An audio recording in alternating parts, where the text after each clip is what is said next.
यार मोबाइल पीछे कर लो यार,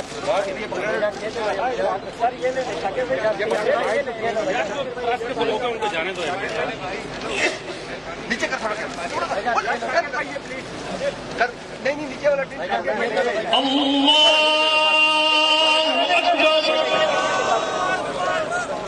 welcome back to my YouTube channel. Arshad Sharif के नमाज जनाजा की वीडियो और तस्वीर आपके साथ शेयर करने जा रहे हैं।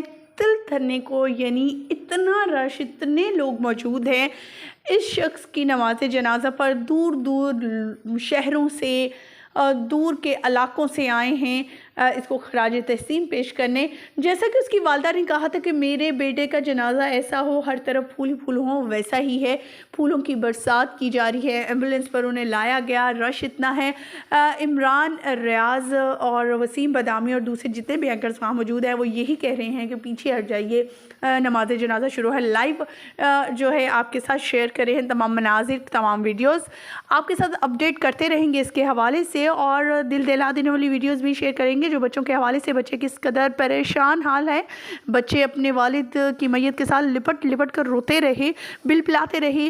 वालदा और बीवी का भी बुरा हाल था। नमाज जनाजा, जब जनाजा उठाया गया तो उस वक्त घर के इतने दिल जो थे खराश लम्हात थे कि उसको शायद बयान करना हमारे बस की बात नहीं। ख़वातीन व हज़रात, आगे बढ़ेंगे और मज़ीद अपडेट शेयर करते रहेंगे और आपको एक अहम पॉइंट भी बताते चलें इनके कत्ल के हवाले से। जहां पर कत्ल के हवाले से बड़ी खबरें सामने आ रही हैं, वहीं पर अब जो है बहुत अहम पॉइंट जो रेज़ किया जाना है वो है कि आखिर अरशद शरीफ शहीद का मोबाइल किधर है, उनके वो दो सहबाब किधर हैं जिनके साथ कीनिया में मौजूद थे, इनका लैपटॉप, वो तमाम इंफॉर्मेशन, वो तमाम फाइल्स जो अपने पास हमेशा 24 घंटे रखते थे, वो अपनी जान से भी ज़्यादा उनकी हिफाजत करते थे, वो कहाँ हैं? क्योंकि मेन पॉइंट तो यही था कि उन चीज़ों को गायब किया गया था, इसी वजह से इनको कत्ल किया गया था। कत्ल की वजूहात पर मरीम नवाज़ की भी ट्वीट कुछ आई, क्योंकि उन्होंने बहुत ही गलत किस्म के अल्फाज इस्तेमाल किए थे और इस चीज़ पर उन्होंने अपॉलोजाइज़ भी किया। अब जो है नवाज शरीफ साहब बाहर बैठे बड़े बड़े कलमात कह रहे हैं कि जी लॉन्ग मार्च होगी, क्या इनकलाब ले आएगा इमरान खान।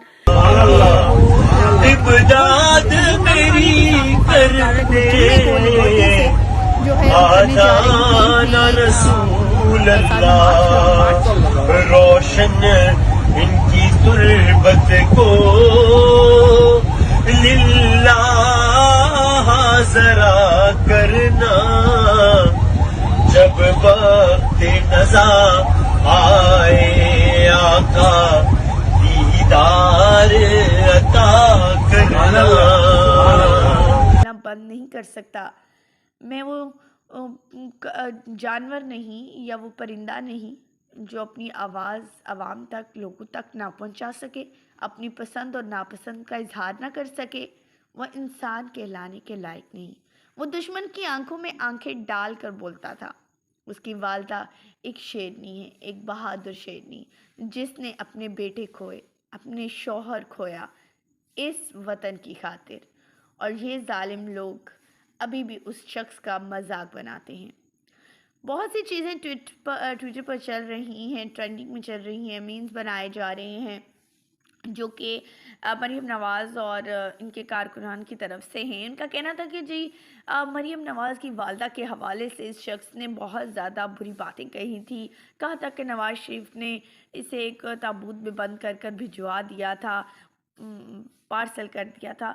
तो अब अगर इसकी कंडीशन देखी जाए तो इन्हें जब भिजवाया गया तो इनके ऊपर जो एरोप्लेन में डालने से पहले इनकी इस बॉक्स के ऊपर जो है इन्होंने जो है तारों के साथ इसे बांध रखा था।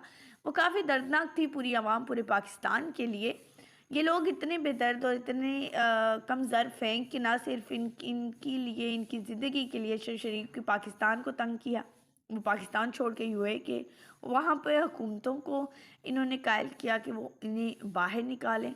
वहाँ से भी वो निकले, 2 से 3 जगहों पर फिरते फिराते आज वो इस जगह पहुँचे कि जहाँ पर इनका टारगेट था इन्हें कत्ल करने का, और इन्हें कत्ल कर दिया गया। मीम्स बनाने वालों का कहना है कि जी नवाज शरीफ की वालदा के हवाले से अरशद शरीफ बड़ी ही बुरी बातें करते थे। आज खुद देखिए इस एंकर का क्या हुआ है।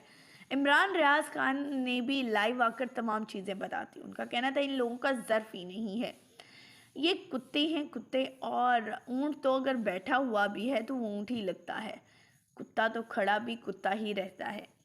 انہوں نے بڑے سخت الفاظ استعمال کیے ان لوگوں کے لیے اور صاف کہا کہ ہم جانتے ہیں, ہم سب کو معلوم ہے کس نے ارشد شریف کا قتل کروایا. اس شخص نے جس نے اسے اس پیارے وطن, جو اس کا وطن تھا, جس کے لیے وہ کام کر رہا تھا, ادھر سے نکالا, پھر UAE سے نکلوایا.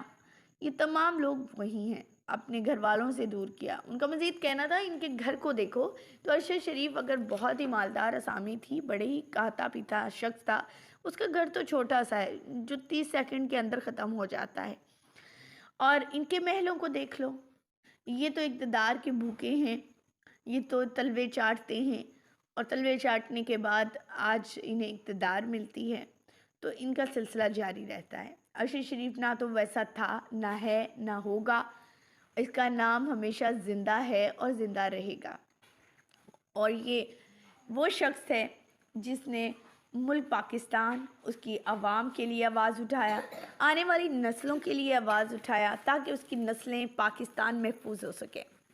انتقال سے پہلے وہ چاہتے تھے کہ کچھ ویڈیوز شیئر کرنا چاہتے تھے. وہ ڈگی جنہیں شہباز شریف صاحب کو کہتے تھے, وہ کیوں کہتے تھے یہ تو ابھی تک معلوم نہیں ہو سکا تھا ہمیں, لیکن وہ ڈگی کا نام یوز کرتے تھے اور وہ بھی شہباز شریف کے حوالے سے. ان کا کہنا تھا بہت سی چیزیں سامنے لے کر آنا والا ہوں ویڈیو کے ذریعے, یعنی اس سیٹرڈے کو ان کے انتقال سے پہلے ہی وہ ویڈیو ریلیز ہو جانی تھی جس میں یہ واضح ہونا تھا کہ کون ہے جو پاکستان کا دشمن ہے. اور وہ ایک بیسٹ ریسرچ کرنے والے بندے تھے, وہ ایسے ہی کسی کو ایسے ہی پکڑ کے کوئی بات نہیں کرتے تھے, پراپر ریسرچ کرتے تھے, پوائنٹ نکالتے تھے, پیپرز, ہر چیز ان کے پاس ہوتی تھی. تو جرنلزم میں انہیں بہت سے ایوارڈ سے بھی نوازا گیا, خراج تحسین پیش کیا گیا, ہر چیز دی گئی. پاکستان کا یہ نمبر 1 بندہ تھا جو بولڈ تھا. اس کی والدہ کافی پریشان تھی کسے لایا جائے. آج ان کی گھر پر ان کی میت کو لایا گیا ہے, لیکن تڑپا دینے والے مناظر تھے. اولاد, والدہ, بیوی تڑپتی رہ گئی انہیں دیکھ کر. لیکن ہماری دعا ہے کہ اللہ تعالیٰ ان کی اگلی منزلیں آسان کرے, انہیں جنت فردوس میں اعلیٰ مقام عطا کرے. ہر آنکھ گھر میں بیٹھا ہوا بچے سے بچہ بھی ارشد شریف کے لیے رو رہا ہے. تو ایسا کیا تھا ارشد شریف میں کہ اس کے لیے رویا جا رہا ہے؟ واقعی میں ارشد شریف ہی تھا. اس کا بیٹا بالکل اس کی طرح ہے. لوگ انہیں دیکھ کر کہتے ہیں ایک تو تم نے ارشد شریف مار دیا, باقی اس کی بیٹی, اس کی اولاد جب اس کی طرح بن کر نکلیں گے تو پھر کیا کرو گے, کس کو مارو گے؟ فرعون, مردود, نمرود, یہ تمام لوگ بھی اپنی سلطنت پر بڑا ہی گھمنڈ کرتے تھے اور اپنے آپ کو خدا کہتے تھے. ان خداؤں کا کیا حال ہوا وہ آپ کے سامنے ہے. خواتین و حضرات, ہماری دعائیں اس فیملی کے ساتھ ہیں جو اس وقت کرب اور تکلیف سے گزر رہی ہیں. اللہ تعالیٰ ان کے